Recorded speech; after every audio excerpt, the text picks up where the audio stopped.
ಪ್ರಶ್ನೆ ಪತ್ರಿಕೆ ಸೋರಿಕೆ ಸಂಬಂಧಪಟ್ಟಂತೆ ಕಾಂಗ್ರೆಸ್ ಎನ್ಐಸಿಯುನ ಕಾರ್ಯಕರ್ತರು ಇದೀಗ ಕೇಂದ್ರ ಶಿಕ್ಷಣ ಸಚಿವ ಧರ್ಮೇಂದ್ರ ಪ್ರಧಾನ್ ಅವರ ನಿವಾಸಕ್ಕೆ ಮುತ್ತಿಗೆ ಹಾಕುವಂತಹ ಪ್ರಯತ್ನವನ್ನು ಮಾಡ್ತಾ ಇದ್ರು.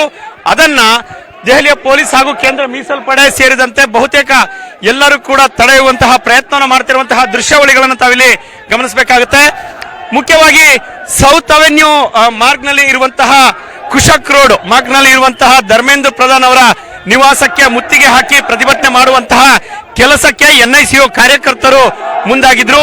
ಅದನ್ನ ತಡೆಯುವಂತಹ ಕೆಲಸವನ್ನ ಇದೀಗ ದೆಹಲಿಯ ಪೊಲೀಸರು ಮತ್ತು ಕೇಂದ್ರ ಮೀಸಲು ಪಡೆ ಮಾಡ್ತಾ ಇರುವಂತಹ ದೃಶ್ಯಾವಳಿಗಳು.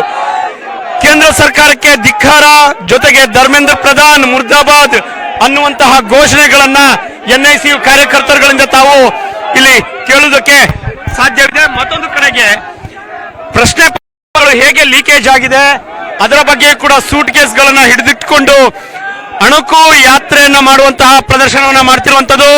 ದುಡ್ಡಿಗೆ ಸೂಟ್ ಕೇಸ್ಗಳು ಸೇಲ್ ಆಗ್ತಾ ಇದೆ.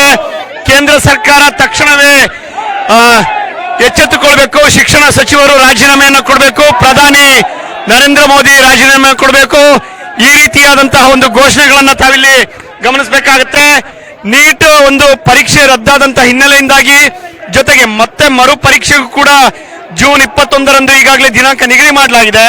ಆದ್ರೆ ಈಗ ರದ್ದಾದಂತಹ ಹಿನ್ನೆಲೆಯಿಂದಾಗಿ ಬಹುತೇಕ ಕಡೆ ಸಾಕಷ್ಟು ಜನ ವಿದ್ಯಾರ್ಥಿಗಳು ಆತ್ಮಹತ್ಯೆ ಮಾಡಿಕೊಂಡಿದ್ದಾರೆ ಅನ್ನುವಂತ ಒಂದು ಸರ್ಕಾರದ ವಿರುದ್ಧ ಮಾಡ್ತಾ ಇದ್ದಾರೆ. ಮತ್ತೊಂದು ಕಡೆಗೆ ತಾವು ಪೋಸ್ಟರ್ ಗಳನ್ನ ನೋಡಬಹುದು.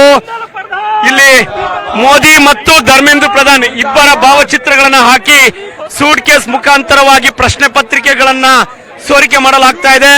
ಏಜೆಂಟ್ಗಳಿಗೆ ಮಾರಾಟ ಮಾಡಲಾಗ್ತಾ ಇದೆ. ವಿದ್ಯಾರ್ಥಿಗಳ ಭವಿಷ್ಯದಲ್ಲಿ ಚೆಲ್ಲಾಟವನ್ನ ಆಡೋದಕ್ಕೆ ಕೇಂದ್ರ ಸರ್ಕಾರ ಮುಂದಾಗಿದೆ ಅನ್ನುವಂತಹ ಘೋಷಣೆಗಳನ್ನ ಕೂಗುವ ಮುಖಾಂತರವಾಗಿ ಇದೀಗ ಎನ್ಐಸಿಯು ಕಾರ್ಯಕರ್ತರು ಧರ್ಮೇಂದ್ರ ಪ್ರಧಾನ್ ಅವರ ನಿವಾಸದ ಬಳಿ ಹೋಗುವಂತಹ ಪ್ರಯತ್ನವನ್ನು ಮಾಡ್ತಾ ಇದ್ದಾರೆ.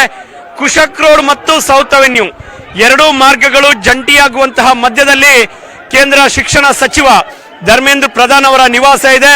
ಅಲ್ಲಿಗೆ ಮುತ್ತಿಗೆ ಹಾಕುವಂತ ಪ್ರಯತ್ನವನ್ನ ಇದೀಗ ಎನ್ಐಸಿಯು ಕಾರ್ಯಕರ್ತರು ಮಾಡ್ತಾ ಇರುವಂತದ್ದನ್ನಲ್ಲಿ ಗಮನಿಸಬೇಕಾಗುತ್ತೆ.